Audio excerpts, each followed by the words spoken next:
If this peace and the ceasefire lasts and he is able to contain Iran through the bombing and then diplomacy, does he deserve the Nobel Prize? I think that what we should talk about is the fact that he dismantled the deal that was in place that had contained Iran. Let's be clear. The only reason we're in this situation right now because he despises Barack Obama so much, he took a deal off the table. Look, they are absolute nonsense. He torpedoed a deal with Iran because he doesn't like Barack Obama. Do you listen to this? Do you hear what you're saying? He destroyed. Oh, stop it. Stop it. The man, he wouldn't do that. Enable him. That's all he does is break. I have no idea. Yes, you do, you coward. He's a racist. That's why he does it. Look, Dio, let me tell you, it is such. What's going on, guys? We got to talk about Mr. D.L. Hughley, the Trump deranged D.L. Hughley, because this guy has been on a tear. Now, a lot of you folks on this channel may not have any idea who this person even is, but D.L. Hughley is a comedian. He was one of the original kings of comedy, right alongside the likes of people like Steve Harvey. Now, obviously, he doesn't have the same amount of clout as Harvey, but at one point, these two were effectively considered equals, and he is still out here in these streets, and he's still making moves and doing things and talking to people, and he was a Trump deranged lunatic all throughout the campaign. He was stomping like crazy for Kamala Harris, the wannabe black chick. Now, of course, Trump is saying that Kamala isn't black. I guarantee you this, Kamala's been black a lot longer than Trump's been a Republican. A few moments later. Imagine attacking someone's character without a single Google search. Slap yourself. Who's actually an Indian lady who denounces her heritage for political gain, but Hughley didn't care, okay? He was one of the people who was just so desperate for any little breadcrumb of blackness that was on the Democrat Party side to get in office that he would take anything, even someone who was faking it. And here today, he's having a conversation about the Iran situation and whether or not Trump should get the Nobel Peace Prize and whether you can give Trump credit for anything. And Hughley refuses to say anything positive, no matter how many wins that Trump gets. Like, the war with Iran was over before it started. Okay, it's over now. Nuclear facilities destroyed. Does Hughley appreciate that? No. Does he say anything nice about Trump? No. Does he say that Trump did anything right? No, no, no. I can't speak for y'all, but my stock portfolio is going out of this world. That's all I'm just gonna say, but let's go ahead and react to this. Name me one person, one competent person on his cabinet that can help him. One. The same time. Dio, is there anything that Donald Trump could do that you would give him credit for? Yes, he could have went to jail for starting a riot. Okay, there's the answer. The things that you closed border, great economy, the housing market has gone down in terms of these crazy inflated prices. Thank God, because these prices were just out of control. The no tax on tips is coming down the pipeline, Social Security, or overtime. I mean, there's so many things. 15 trillion with a T dollars of committed investment where people build all these factories all over the place. Like, there's a lot of great things happening in America. Does Hughley care about any of it? No, of course not. Not to mention saving our lives from nuclear apocalypse that I'm sure that Iran would gladly facilitate. Or say, with all due respect, they are absolute nonsense. He torpedoed a deal with Iran because he doesn't like Barack Obama. Do you listen to this? Do you hear what you're saying? He destroyed. Oh, stop it! Stop it! The man, he wouldn't do that. The man who's renaming federal. Wait, give me the proof. Give me the proof. Like Let's talk in facts. Let's talk in facts. Let's talk in facts. Why didn't he torpedo the deal? Why was the deal torpedoed? Because it's a crap deal. It's a crap deal, Dio. What was crap about it, Mike? No. What was crap about it? Has said there's not. So a better deal is the one he's doing now. Yes, they negotiated for 60 days. He said take a deal. They didn't take the deal. Now it seems like pausing for a moment. There's no deal that Iran has upheld. I would argue, if you want to argue whether or not our side has upheld what we're supposed to do, or Israel has upheld what they're supposed to do, sure, you can make those arguments too, but let's keep it a buck. Would you trust the people who are funding Hamas, Al Qaeda, and the Houthis? I mean, Hezbollah. Would you trust those people, the people that actively go out and try to kill us and Israelis and Europeans and their own people? Give me a freaking break. You're on the verge of peace, except the only difference is now their nuclear program is decimated. Come on. That man torpedoed that deal precisely because he didn't like Barack Obama. Half the stuff he every does president we have had, DL, has said that they I cannot don't know have if nuclear weapons, including Barack Obama. A mediocre coward who is. This is what happens when you're obsessed with race. Does Donald Trump, President Trump, does he like Barack Obama? No, but neither do I. But I highly doubt. I don't even remember the last time he's even mentioned Obama. I probably mentioned. I just posted a video about Obama.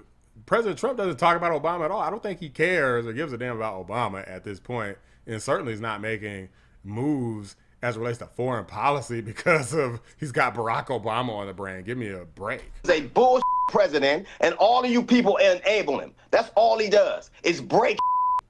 Okay, but I don't know. This hurts your side. It hurts your side, DL, because when something legitimately good happens for the world, you can't admit it. You cannot admit it. Do you think no, I despise him, but if he did something no kidding, right, you despise him. It's all, we hear it. Him. I know you do. Yes, everyone hears you. I despise him as much as he despises black people. I despise him as much more as he despises nonsense. us. It's more nonsense. Look, do you guys think that President Trump would despise me or Byron Donalds or Wesley Hunn or anybody who voted for him? I don't think that racism works if you say, well, they're not going to be racist against you if you like them or if you support the things they support. That means that they don't like people who don't support them, not that they're just inherently racist. This doesn't make any sense. Just like how I'm pretty sure cackling Kamala Harris and Sleepy Joe probably, they're not going to F with me at all because I don't mess with them. It's really that simple. Like, this guy's going off on, this guy's so freaking racist. This is why it's important to know the history, but not be obsessed with it. Don't let the trauma turn you into a nutcase where you get on camera and just start screaming at anybody who disagrees with you. This guy looks like a maniac. By the way, Mike, let me ask you something. Why rename bases after Confederate generals? Why do it? Why destroy black history? Why Good question. Good question, Mike. Why do it? You know why? Because he's let him answer, DL. And let you him let him do it. If you're going to ask him, you have to let him answer. Why does he do it? Give me the question once more, DL. I'm sorry. Why does he rename? I'll answer this question. So President Trump didn't rename any bases. They were renamed by Joe Biden because he was woke as hell, and then President Trump just removed the renaming. So whatever they happened to be named before, that's what they were named. I'm not sure I would classify this as a renaming. I mean, maybe you could say that, but it'd be different if he took a military base and then specifically changed the name from some long-standing name to some sort of Confederate generals, which is not what happened. He just returned the name to what it was before the wokeness took over. I have no idea. Yes, you do, you coward. He's a racist. That's why he does it. Look, DL, let me tell you, it is such a sign of weakness that you cannot control your emotions. You are out here, you are attacking me personally. Okay, it's a sign of weakness, DL. We're in overtime. We are... DL, somebody your age should have more control over their emotions. Everybody fall back. We got to stop down. Got to stop for a second. Mike's down. Mike's down. I'll show you how weak I am. Mike's down. I'll show you how weak I am. Okay, hold on. Hold on. All right. We're going to do this civilly. Yeah, right. The game over here, guys. Once you get... This is something that I need people to understand. This is for the mature people out here. We clown on this channel because we like to have fun over here.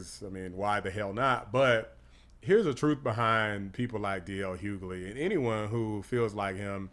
And a lot of this goes out to the black community, but it can apply to anybody. If the mere thought of someone can make you start acting like that, they've already won. That means that President Trump is living rent-free in DL Hughley's head. Just like this one lady, Angela Rye, I think was her name. when she was talking about she cried herself to sleep every night. Why? I would have hated the way America was going if Kamala Harris were to have won. But would I have cried myself to sleep? I highly, highly doubt it. I mean, I already had Joe Biden as president, and I didn't cry, I don't think, a single time. When President Trump won, I didn't cry even from happiness, tears of joy. You know, maybe that's just me as a person, I don't know. But when somebody could get you to just start screaming, hollering, and yelling, and be out of control of your emotions. He even acknowledged that his emotions was out of control.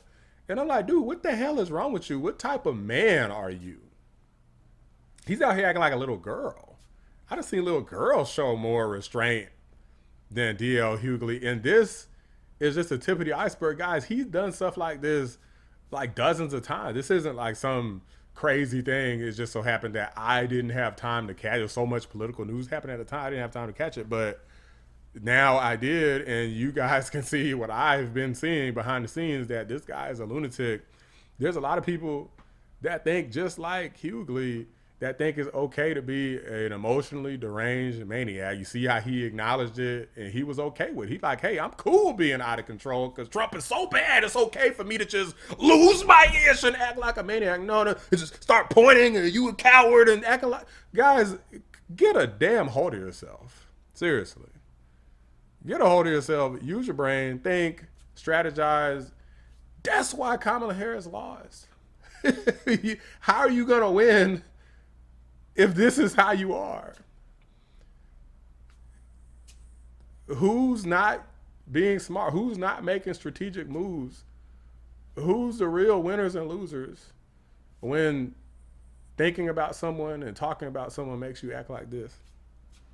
Let me know what you guys think. Drop a like on the video. Subscribe to the channel if you do. I appreciate you watching the Black Anomaly Rising channel. I'm out. Hugley is a man who said that his daughter came to him and told him that someone he knows sexually assaulted her. And he says, these are his words that he's admitted to in public, that he didn't believe her and he didn't stand up for her. Because my youngest daughter said something happened to her, and because it was somebody I liked, I didn't believe her. And I'll never get that back. She'll never, I'm supposed to protect her, and I'll never get that back that she told her father something, and he didn't do nothing about it. Because it was inconvenient. That is not the right man to be telling me that I need to be protecting women by voting for Kamala Harris.